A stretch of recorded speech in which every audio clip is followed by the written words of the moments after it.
Hi, everyone, and welcome to this casual chat with Jens Bergenstein, the lead creative designer on Minecraft. How are you doing, Jens? I'm doing good, yeah. Yeah? Have you had a good MineCon so far? Absolutely. I'm starting to lose my voice, so I hope I will last the whole hour. Okay, I'm sure we can work it out. How are you guys doing? Are you on a good MineCon so far? Great. That sounds positive, I think. Yeah. So I thought today we could talk about some stuff that maybe you haven't heard about Jens, like how he got into video games in the first place and developing games, and then maybe we can talk a bit more about the recent update and maybe some questions from the audience I've sourced beforehand. So how's that sound? It sounds good. Absolutely. Great. Okay, Jens, now can you remember all those years ago your first experience of playing video games? It's a little bit of a blur, I guess. But when I grew up, both my dad and my mom, they had computers for work. So my dad, he had like this really old IBM with CGA graphics. So it was an amazing like color graphics adapter. That's what CGA stands for. And so it had like simple games like Qbert and Montezuma's Revenge and such. But yeah, and like I also got really had neighbors who had like a Commodore 64 and that era of computing. You mentioned to me previously that you started playing. One of the first games you started playing was Shoot 'em Up Construction Kit. So I think we've got a picture of that somewhere, if we can get it up on the screen. There you go. So this, the interesting thing I think about this is that I mean, even early on, you liked the idea of making your own games. Kind of fiddling and kind of working on development more than just playing a game. Yeah, exactly. This was the shoot 'em up tool was for the C64, the Commodore, and I remember I went to a friend of a neighbor actually, and I saw this and it kind of it blew my mind. Like, wow, you can actually make your own ships and you can make your own bullets, and I thought that was amazing. Cool. So really early on, I really liked the idea of making my own games or my own stuff. And another game that I played was on the Apple, the Load Runner, where it came with its own map editor. So I ended up spending more time making my own maps than actually playing the game. Like, sounds like a lot of effort to me, but fair play to you. That's pretty impressive. But it wasn't just digital games you were playing back then. You used to play some tabletop stuff as well? Yeah, definitely, and role-playing games, and also for like the pen and paper role-playing games. I like to make my own rules. So I was like designing my own rule books and playing them with my brother. Yeah. And I made like this is me. I'm 4.5, I think, and my brother is 1.5 or 2, and I'm playing a Game & Watch. And so I made role-playing games and played them with him, and I was the dungeon master, and he was the hero, and it was like I was maybe 9 or 10 or something, so obviously the rules were like over the top in all regards. Like you would have dual-handed swords that you would throw, and it would like slice to your enemies and come back to your hand, and then, like everything was really overpowered. And so, but okay, wow. Okay. That wasn't a planned sound effect, but yeah. You also used to play like tabletop miniature games, didn't you? I think we've got a rare vintage picture of you in your teens, I guess. This is you in a Games Workshop in London, I think. Yeah, that's correct.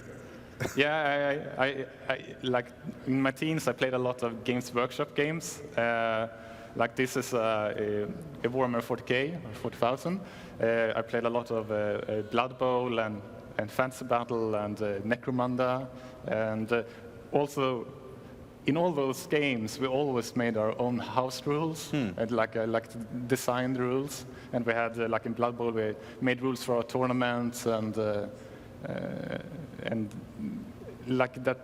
I just kept on like writing long documents on how to change the rules. Yeah. It's interesting that you always wanted to tweak these things from the start, and then always. Yeah. Fast forward to now when you're kind of tweaking these new features for Minecraft. It's Yeah, kinda exactly. Cool. Okay, but when did you actually start kind of learning like what programming was and how you could actually dabble? I know that you used shoot 'em up construction kit, but when did it actually, you started using code and that kind of thing?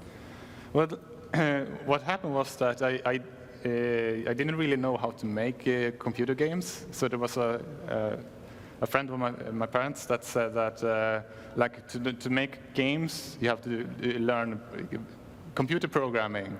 And he introduced me to BASIC, which it's a programming language. And then I got into QBasic, which was a tool for writing BASIC for the MS-DOS computers. And I was 11 years old, I think, when I started. And the way I learned to code was actually through modding, because the QBasic came with 2 games. One was called Nibbles, and the other was Gorillas, with all the source code. So, yeah, exactly. This is a screenshot of Gorillas. Oh, actually, sorry, but I never modded Gorillas.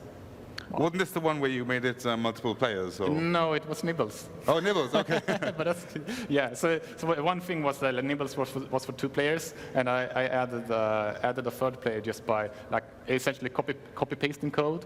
I would say it's very similar to how people mod Minecraft today. Like you start with something, you copy first, make your own adaptations before you like try to create completely from scratch. That's cool. Cool. And then there was later on there was a book, wasn't there? This revolutionary book, I think, which you told me about, and this really pushed you forward into actually making kind of bigger and better games. Yeah, exactly. So I didn't have an internet to help me. So when I found a place where I could buy this book, it was really eye-opening. So I went. Like this explained how to draw an image and how to like optimize in detail. So this book really got me started. So with it, I made a shoot 'em up again, but this time it was from scratch. Unfortunately, I don't have anything of it left, like no screenshots, no assets, no code, nothing. No. So that if you do anything, make sure you save it in a safe place. I think it's cool the way this book, it's about 3D game programming, but it's obviously aimed to look like really cool. Definitely. Yeah. It's clear that the target audience was teenagers. Yeah, that's awesome. But still, after that, then game development was still kind of like a hobby for you. It wasn't really something that you thought you could make into a career, or no, exactly. So when I went to like higher studies, since I knew some programming and I knew that was a safe career choice, I went into more engineering programming and studied that. I didn't really expect to end up actually making games, even though I never really left it. Like it was what I wanted to do. But I mean, after you went to study software engineering, then you actually ended up getting a job. Yeah, exactly. What happened was that I dropped out of school because I thought it was so boring. And I didn't really have any plan, so I was just unemployed for a year, doing nothing really. Don't try that at home, kids. It's not usually successful. So I got finally I got a job in Stockholm. So I moved to Stockholm to work for a company called to essentially help them finish a role-playing game called Valhalla Chronicles. Yeah, I've got a picture of this role-playing game. If I was kind of trying to find some tenuous link between this game, I could say it looks a bit like Minecraft from a distance. But it didn't play like Minecraft because, as we can see on the slide, it wasn't that well received. No. I remember one reviewer said that some of the bugs were more interesting than the gameplay. But, I mean, onwards and upwards. What happened after Valhalla Chronicles? Well, so essentially, when I didn't realize that when I started working there, but like they were in desperate help. So essentially, that is why they gave me a job, like to finish this game. But it didn't really help. So the company went bankrupt and was restructured to become a new company called Oblivion. And they didn't really have a good plan either what to do. So they ended up outsourcing us as consultants. So for a couple of months, I actually worked for Starbreeze on the game that would become Knights of the Temple. It's a it's essentially an adventure fighting game, I would call it. But Oblivion that I worked for, they finally had to give up, so they sacked everyone. And during that time, well, essentially, I did two things. Like one was that I was also working on my own game, an online role-playing game in my spare time. And the second was I realized that I needed better, I needed to learn better maths, simply like get a better idea of vector math and 3D math and so I decided to study again. And also, since I had been working on this spare time online role-playing game, I had learned to meet it's actually here, Daniel and Pontus. And when Daniel's we had never met. Like I was working on this online role-playing game, and they were helping with graphics. So that was Whispers from Makara, wasn't it? Yeah, We've exactly. got a picture of that actually. Let's have a look. So this is So this is an online role-playing game with peaked with it had peaked at 112 concurrent players and 2,000 accounts or something like that, and it was really cute, but maybe a little bit too big project to take on. It does look pretty ambitious from glancing at that for a first game that you made on your own. So I went to study, and then Daniel also said that he was going to study in the same city. So we decided that, well, we should join forces. So, and you met those guys purely from them playing the game that you had created. Exactly. So it was Pontus. He found this game online. He didn't know who I was, and he didn't know who he was, and he thought it looked cute. But it would be fun to have a before and after screenshot. Okay. But they really helped improving the sprites. Is this the after or the before? This is the after, but it's maybe not the most. No offense, guys. Yeah, but it's a bit hard to see here, but they didn't have much to work with.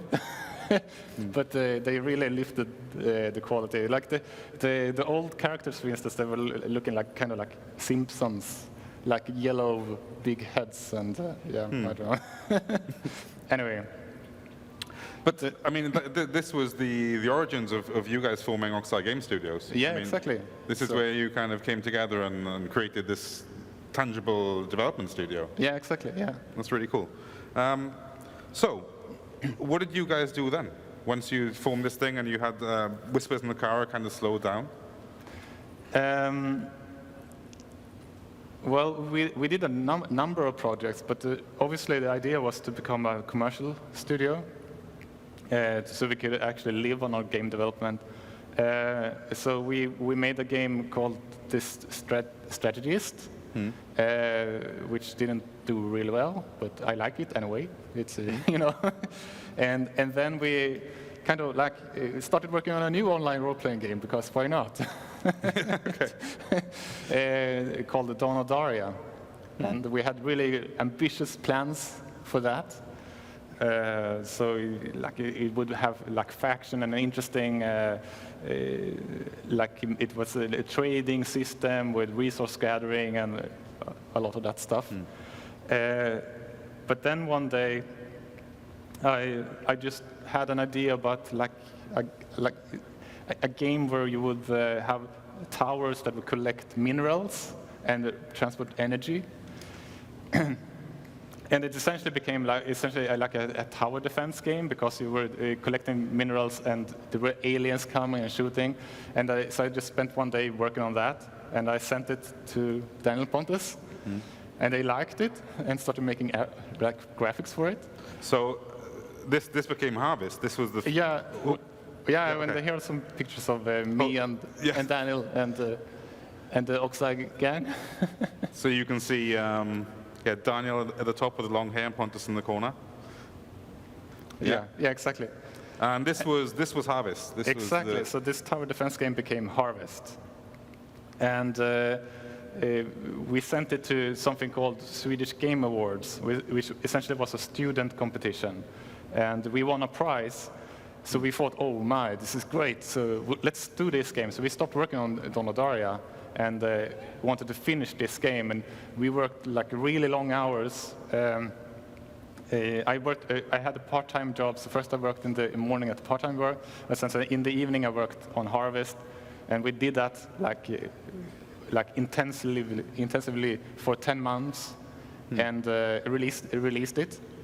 And it didn't go very well. No. we got a shot here of you at the Swedish Game Awards, actually, where you were... Yeah. That's beardless Jens from a forgotten time. Yes. But yeah. So I had a presentation on how we... this was actually a presentation from...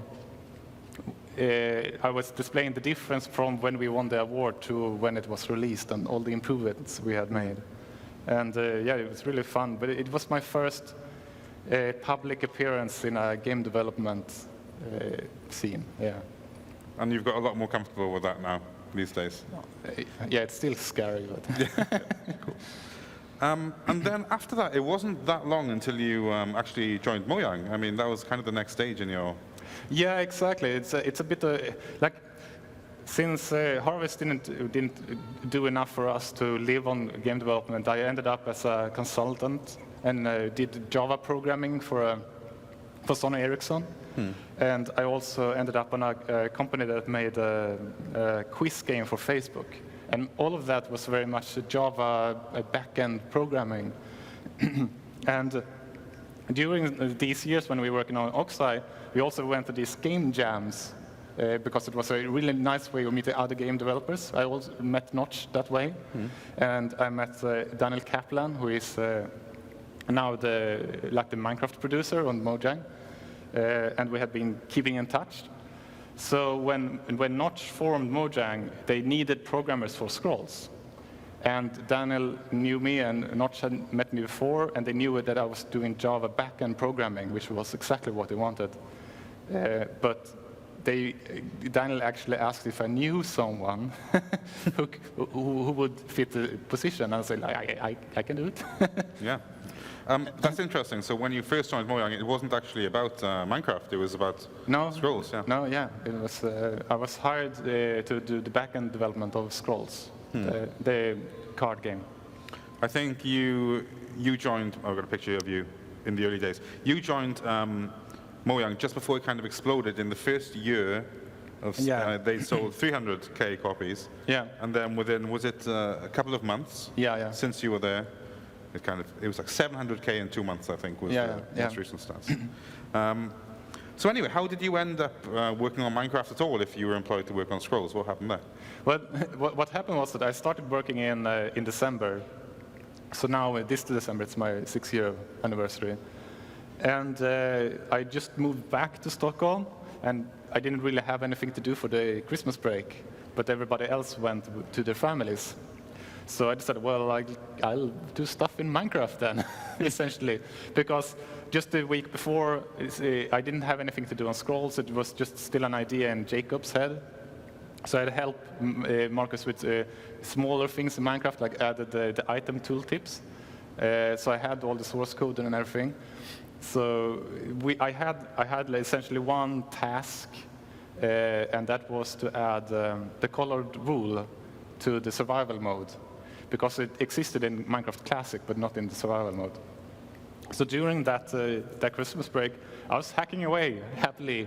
I added the colored wool, of course, and the squid and the lapis, and I made the flowers leave with dye, and I made the spiders climb the walls.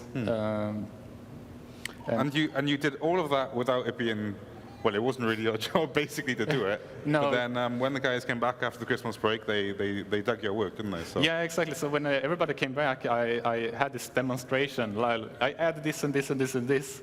And I know now that that could really have backfired. but to my, like, I Notch said to Carl, who was the CEO at the time, and said, like, oh, this guy, he gets it, which was extremely fortunate for me. So what happened was essentially that I became officially a Minecraft developer and worked together with Notch for a year until up to MINECON in Las Vegas when we released 1.0. And at that point, Notch wanted to work on new prototypes and new games like 10 to the Sea, and I became the lead developer of Minecraft. How, like right back then, how did you guys kind of work out what to include into the game? Like, how did you make those first decisions about the direction the game was going to take?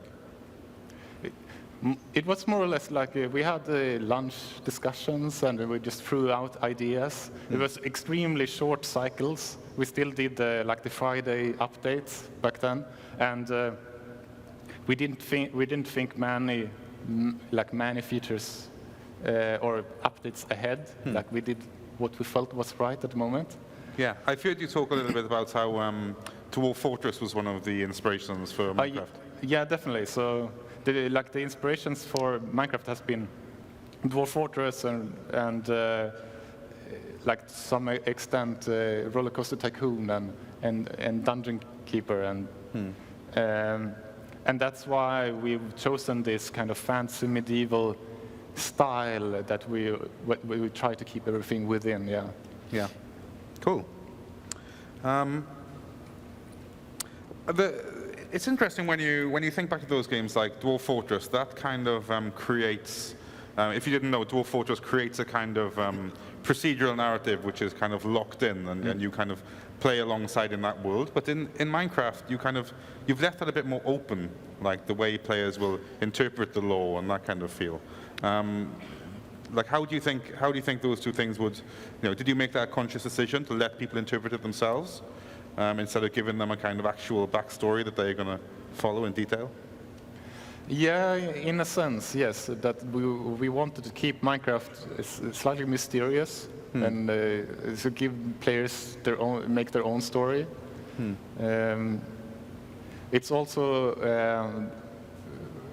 like one of the decisions we made was that it's always up to the player to create the world.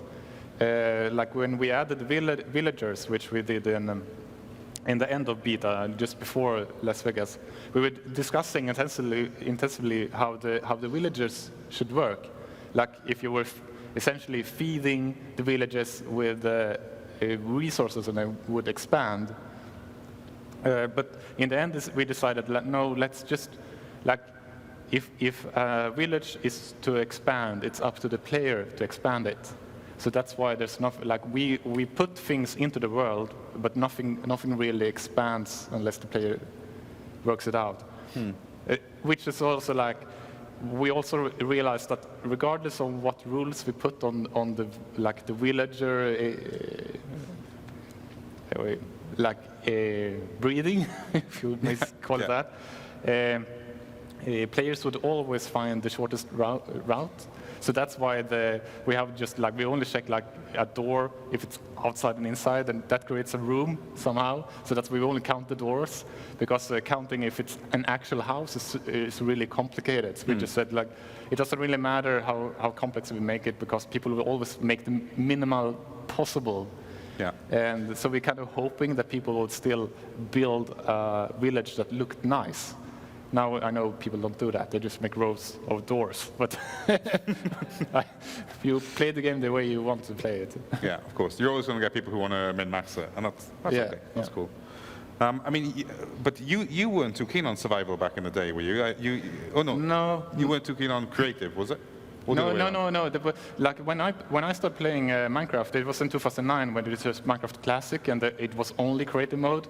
And I remember I was playing with Pontus actually, and he had just imported the swine flu from California. Yeah. So we were both really sick. And we were playing Minecraft in creative mode, and I had these fever dreams about how my houses were falling apart. Wow. But anyway, so I played the creative mode intensively, and when I started reading about how Notch decided he wanted to make this survival mode where blocks take a while to knock down, and there were zombies, so I wasn't like, is that really the direction for Minecraft? Like, we're all skeptics. But now, when I worked so much with it, like survival is that's the game to me. Of course, creative is really important as well, but like survival feels more real in a sense. Yeah, cool. Well, that's super interesting. I thought we could move on and maybe talk a little bit now about the most recent update. Yeah. Just some brief chats about it. So, Yeah. it's called the. Oh, we got a slow fade there. It's called the Exploration Update. Yeah. And Yeah.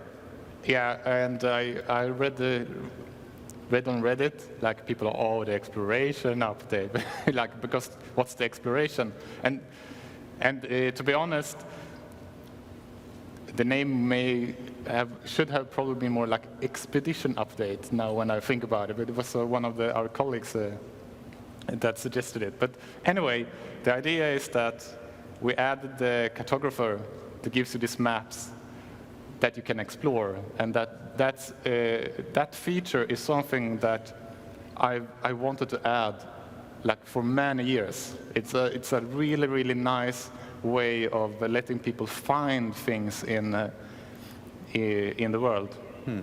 Like this is a screenshot where you can find an ocean monument, and this is something that I've been discussing a lot. That when you play Minecraft, it's fun to find things, but it's extremely annoying searching for things. Like if you don't know where to look. Like I know this every update when we added like a new biome or a new temple or something, people get really frustrated because they want to find it as soon as possible. And if you just fly around and searching for it, it's not very rewarding. But finding things is fun. Yeah, I think it's really cool, the idea that I mean, as you said, go on a big kind of expedition somewhere, kind of gear up. And it seems that a lot of the things in this update have been tailored towards that kind of gameplay. Like instead of just kind of settling down in your village and building that up over time, you kind of encouraged to, pack up and kind of move on, which is kind of cool. Like we've got a picture here of the mansion. So what was the inspiration behind making the woodland mansion?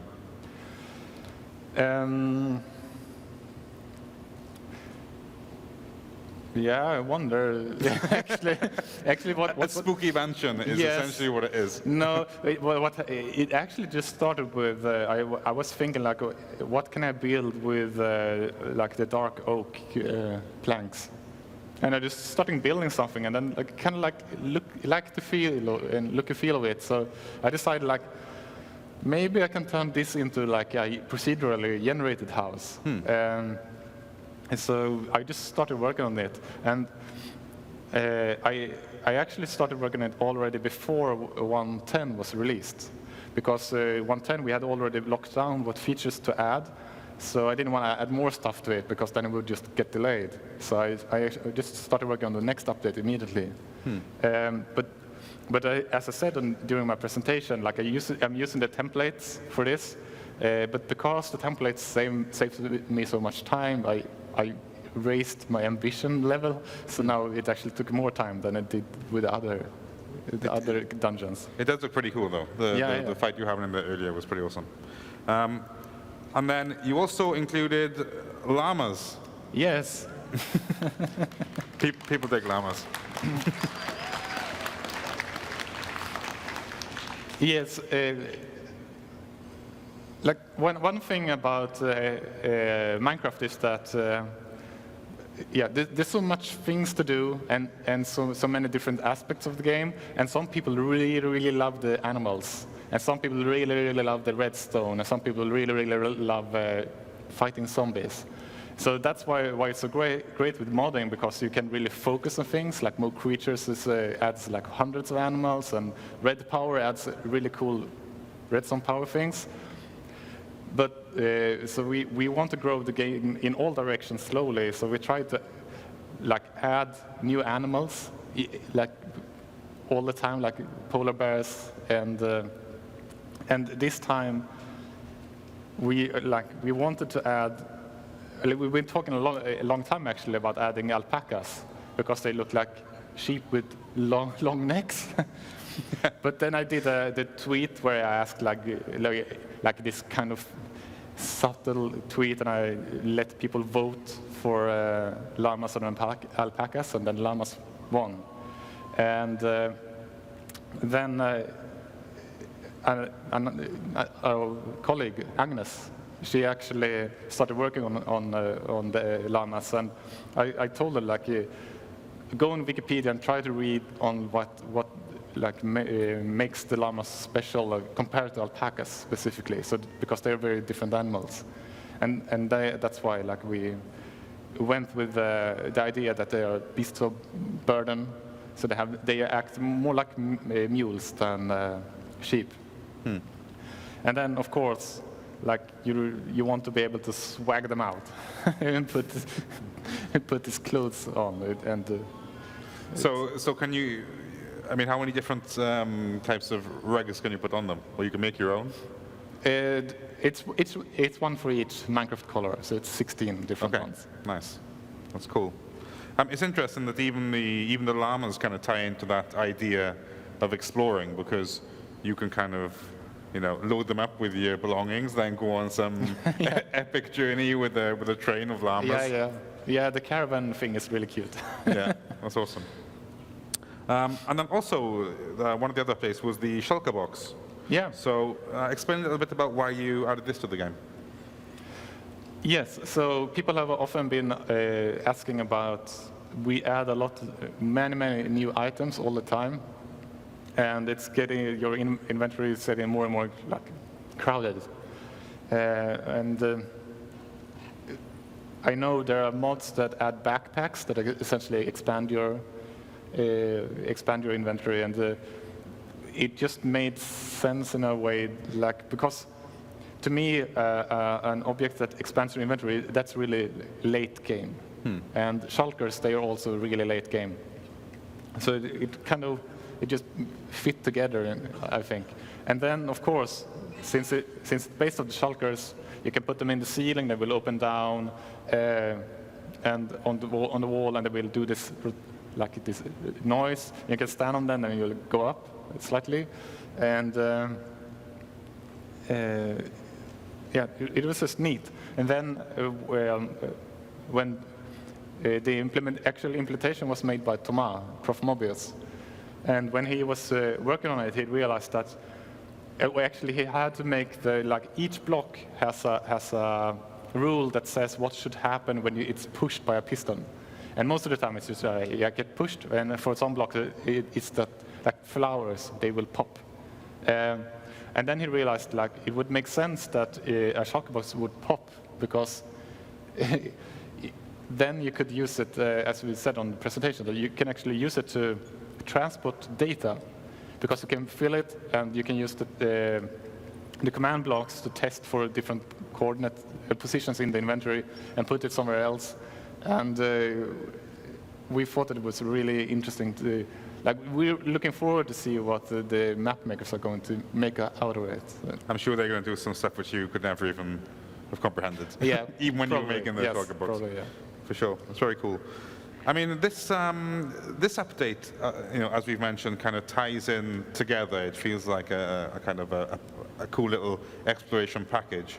But how do you think long-term about the long-term vision of Minecraft, or is it more kind of you come up with an idea for one update and work on that, then a new idea, or is there some grand future plan? And yeah, well, we have, of course, like things that we know. Like most of the time, when we have things long term, they are often on a technical level. Like we know we have to fix certain things. Like we know we have to update the lightweight the graphics library to support modern features. But when it comes to features, like gameplay features, we are mostly thinking of maybe 1 or 2 updates ahead. So we already have ideas for 1.12, or like the theme for it, even though I'm not going to say. And then we try to brainstorm on what would fit into that theme. But as you know, like even when we have themes, there's always other features sneaking in as well. Yeah. Of course. Cool. I think we can maybe delve into some of the questions that I've sourced from the internet. Yeah. So if you don't like any of these questions, then you can't blame me. Okay. Some simple ones. How much time do you spend polishing the features before big release, and how does that affect your ability to let players test? Say with today's update, I mean, we couldn't really get people testing that before. Yeah, that's true. I really wanted to have something fun to present at MINECON. So for that reason, the last update was built under a lid, essentially. But normally, we try to do snapshot features as soon as possible because we want to have the community's feedback. And sometimes it's even better just to say that we're working on a feature and not releasing it, because people will speculate. Like, what if it probably works like this, or it probably works like that, and we read it. Oh, that makes so good sense. We're going to make it that way. Yeah. You're giving away your secrets here. No one's going to give you any feedback. No, but yeah, it's really super useful, and it's to see the comments and feedback. And to answer the question, I would say like polish is like, for instance, when we make an animal, like it takes about 1 day to make it look and feel and the basic behaviors, and then we work at least 1 week on just polish to make the animal act. Like we want to give each animal its own unique identity, and that takes about a week. I think that's really cool, the way that it's not just a reskinned. No. It's everything has its own little intricate parts to it, which makes it feel really fun. Very simple question. What kind of games do you play these days? They also add, how do you justify that kind of behavior? So, yeah. What have you been playing recently? Recently, I've actually been trying to... I really love real-time strategy games. So I've been refreshing my memory of some of the old ones. Cool. So I've been playing Warcraft 3 and Dawn of War and Dawn of War 2 and Dune again. And I'm really looking forward to the real-time strategy games that are coming out next year. Do you feel like you need to justify that behavior, or is it? I mean, I guess it's research. You can get away with saying it's research. Yeah, exactly. It's research. How has the Minecraft community changed since you first started working on the game?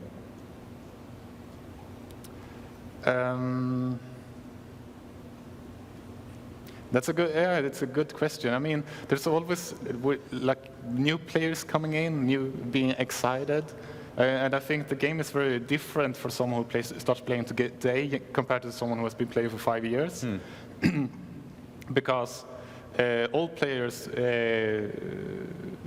when we do a new release, they only see the difference in a sense. That's the new thing. But to a new player, everything is new. So they have a slightly different approaches. But also, I think the community has matured. It's much more professional now, from YouTubers to server hosters to modders. It's its own industry within the industry, really. And it's really amazing. Yeah. This slightly cheeky question. Did you remove the old PvP mechanics on purpose? No, definitely not, no. But you're not going to revert them? No. Honestly, I have seriously considering reverting them because the new combat mechanics have not been ported to all platforms yet. And of course, before we do that, we want to make sure that it's actually what we want in the game.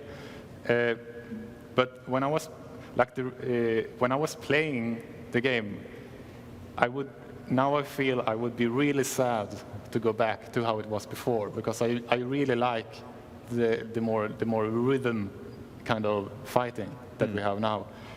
But I know, like, for me, it's not a question about PvP. For me, it's more a question about will a player actually understand how it works?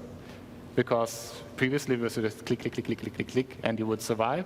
But now, if you do that, you will still survive, but it will take ages to defeat a monster. And if you get crowded, then it's very difficult. So that's more my concern.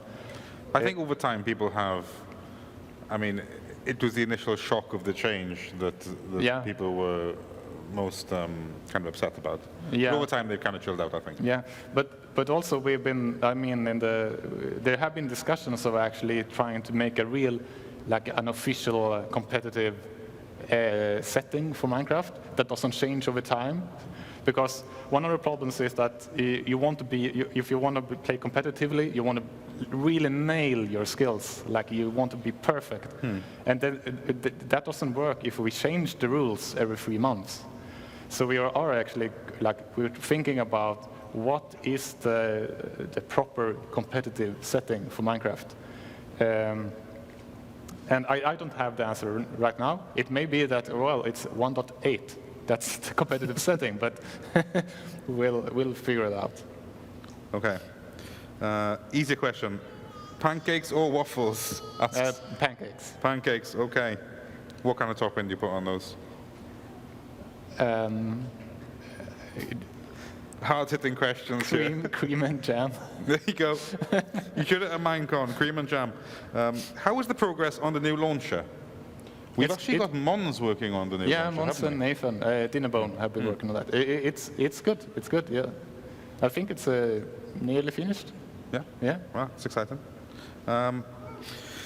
Why have turtles been left out for so long, and what would it take for them to be added? It's quite a leading question that you are obviously going to put turtles in at one point. What's your attitude to turtles? I think the reason why I'm hesitating with the turtles is that to figure out what they should drop. Like, because should they drop the turtle shell, and what should you do with it? I know mods do different things with it. It's also kind of funny because in the Whispers in Akara, the old role-playing game I had, there were loads of turtles in that, and they would drop the shell, and you would make shields and hats out of the shells. Yeah. It's kind of morbid, but yeah, I'm sure turtles will make it to vanilla eventually. Okay, well, you've kind of laid it down now, so yeah. Okay. What's your favorite animal, and will you add it to vanilla Minecraft? I mean, you probably have already added your favorite animal, haven't you? I guess. Yeah, the polar bear. The polar bear, yeah. Yeah, I mean, okay, that's fine. Well, there you go. Simple. Why don't we have snakes and birds and other stuff? This was actually a response to the turtle question where someone said, why turtles? Why not snakes and birds? So yeah. What's your take on those? Yeah, snakes would work a little bit weird with with boxes and like the collision box of mobs, but we should really have birds. It's long overdue. Yeah, I would say. Yeah.